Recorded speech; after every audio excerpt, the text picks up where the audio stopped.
Hey everyone, now before we start on this little tutorial on the active tracking, I just want to set the record straight here. I don't script any of my videos or tutorials. I'm not a reviewer.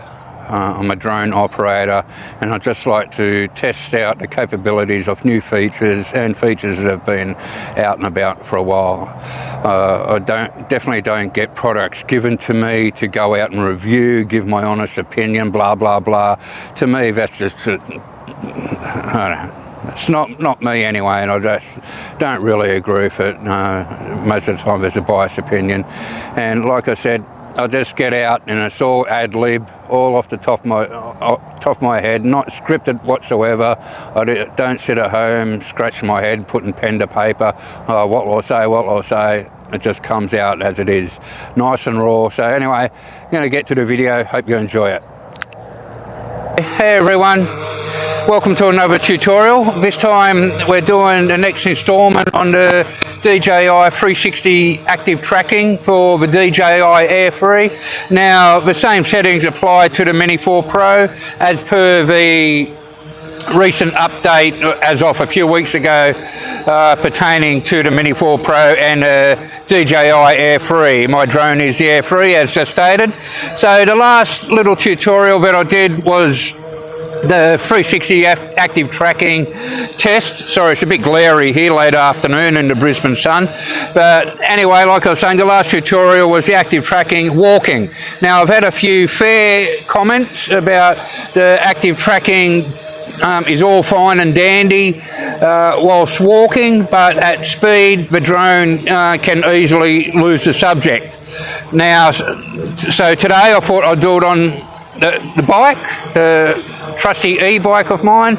Now I can get up the speeds of 70 kilometres an hour. I'm not going to get up to those speeds, but I'm going to get a lot more than a decent clip of walking. So since the update has come out, the 360 active tracking can only do person and vehicle. Now technically the bike's not a vehicle, but it's a lot faster than walking.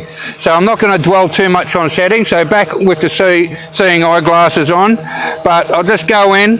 We're going to go into settings here, smart shot settings, as you can see. Now person and vehicle, so we're going to go vehicle, see how we go. Now you'll notice when you do change, we'll go back to person, and it gives you all the parameters that can be changed, as in following inner height, outer height from that little graph there, and the camera motion, near ground flight, etc.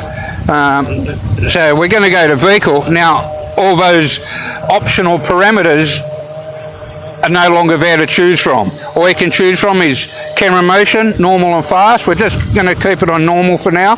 So we'll see how we go with this. If it doesn't work out, then I'm going to go to person and give it a whirl like that. So going to get onto the bike now. Put my trusty helmet on. All right.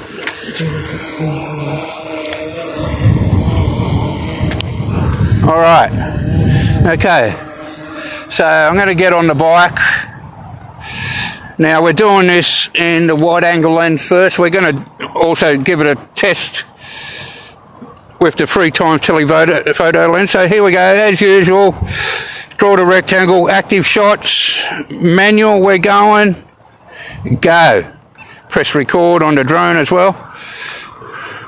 Right, let's rock and roll, see how we go, people. Oh, the stand's still down on the bike, flicked it up. Okay, so here we are going around 20 odd k's an hour. Gonna put it up a gear on the e-bike, up the 5th gear on the e-bike, top speed there. All right, seems like I've need a bit of air in my tyre. And sorry if it's a bit windy. I have got the sock on the mic. Here we go, going around the corner. All right, the drone appears to be, well, my rear tyre does need a lot of air. The drone seems to be following really good. Okay, I'm going to really pump up the volume here, get a bit of speed going.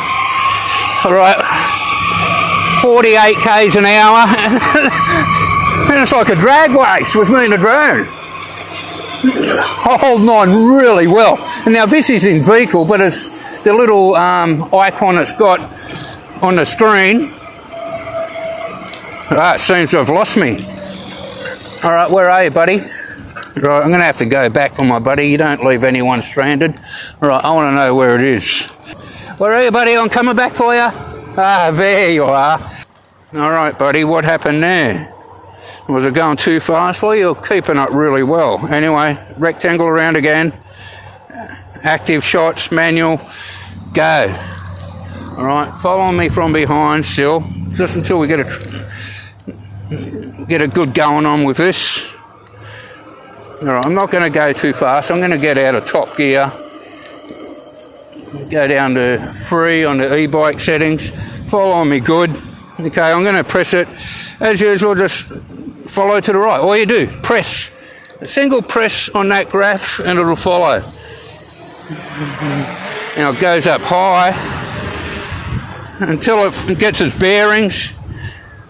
Now it's a little high, so, and as with the other day, you can bring the altitude down, override the settings.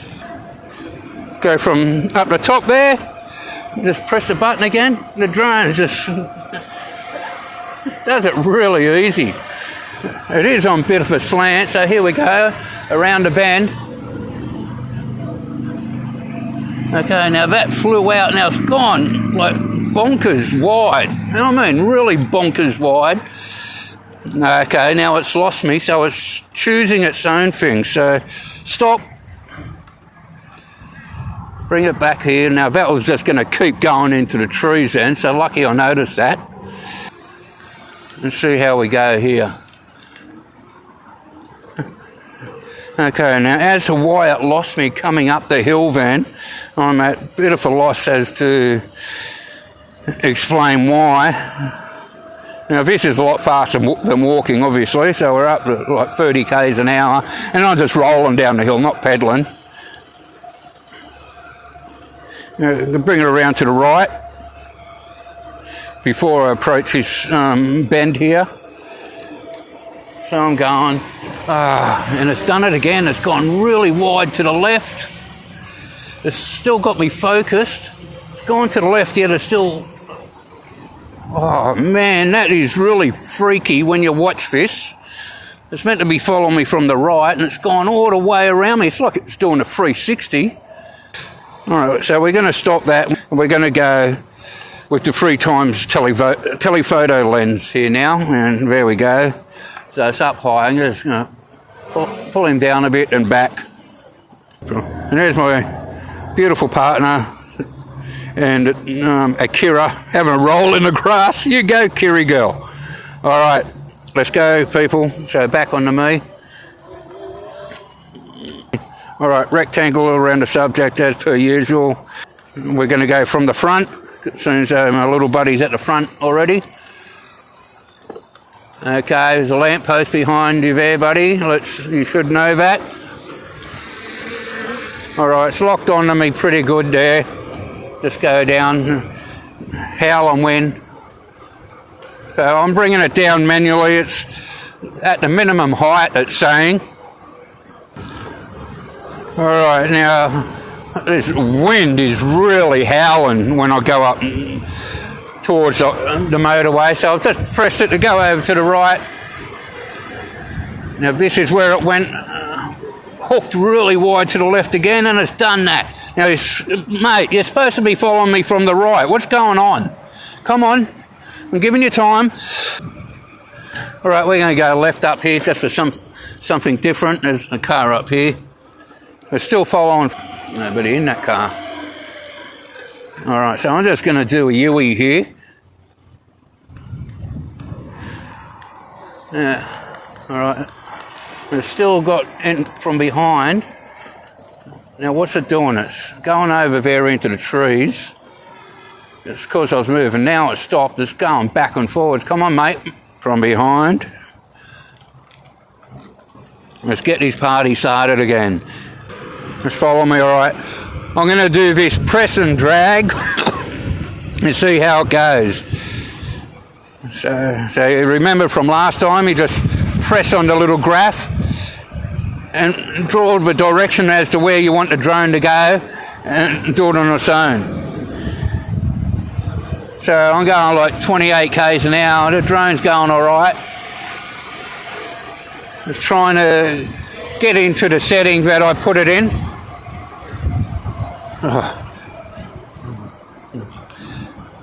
Now, whilst I'm a big advocate of this active tracking, and especially the new 360 active tracking, it seems to have a few characteristics of the last active tracking, and that would be when it follows from the front, it really swings wide and really unsure about the rear sensors. Like I said before, it's like, you know, you're taking a bit of blind faith. Anyone can walk backwards, no problems at all, but periodically you do peer over your shoulder to see if you're going to be all right. So it's taken a while. Like, I've been sitting here for 30 seconds and it's still working out what to do. Come on, mate, make up your mind. Get into position. I don't have time for this. All right, so all that time has taken, you know, it's still doing, yeah, okay, I stand corrected, sorry buddy. Now, because I did that, excuse me again, at semi-orbit, that's what it's doing. It's just going to keep going in circles until I stop it. So I'm going to stop it right there. Okay, now I've done parallel, so it hasn't brought up the little active tracking graph. Oh, far out, Brussels sprout, almost come off then. Alright, so parallel can be either side. It seems to have automatically chosen the left side, which is all fine and dandy by me because I don't want it flying into the trees, which it's going to do, is it? Okay, I'm bringing it right down. That's the minimum altitude. So it's saying that's at 2 metres, which is about right, looks right to me. At the distance that I set, which was 6 metres, I think it was. Alright, from the left. Alright. Took a little bit for it to realise that I'd taken off, but now it's going alright. To the left. Alright, up 30 k's an hour. So I'm just going to slow a bit as I go around this corner, and it's all over the place. You should see this drone. It's like it's in a rodeo. You calm down, buddy, it's alright. You still got me, okay? I won't let anything happen to you. You watch that fence, though? Alright, it's going behind the fence. Now remember, it's 6 metres away. Alright, stop me. Lost me, sorry, I should say. Look at him just hovering, waiting back there, like a little lost puppy waiting for its owner to come back. I'm coming back, buddy. Right, we're going to give it a bit of a speed test up here. 45. Drone's still hanging on. Okay, let's hit 50. Alright, we got 50 k's an hour. Drone's still with me. Really, really good. Alright, coming to the end of the runway. Hard on the brakes. And done. Yeah, there you go, that's better. Alright. There's a few things that could be fine-tuned, whether they can be done in settings or whether it's just a DJI thing with the active tracking with limitations or not. Especially following from the front and just that massive sweeping arc. That's really problematic if there's more obstacles in the way. As you can see behind, there's a lot of trees and whatnot. Yeah, I was very lucky in this instance not to hit any of those trees, so thank you for that. So that wraps it up. Now it does put to bed that the drone can keep up its speed, 50 k's an hour. You may not think that's very fast, and it's actually not a car anyway, but on a push bike, it's a fair clip riding along at 50 k's an hour. The drone did well. Now the drone in sports mode is capable of 73 kilometres an hour, I think it is. So it did well. It's a little bit windy. But overall, I'm happy. A couple of things could be better here and there, but the 360 active tracking off an e-bike and walking so far, I have to give it a thumbs up. So, and talking about thumbs up, if you've enjoyed this video, learned something, or even just liked it, please give me a thumbs up. It goes a long way, and that, as always, is much appreciated. Till next time.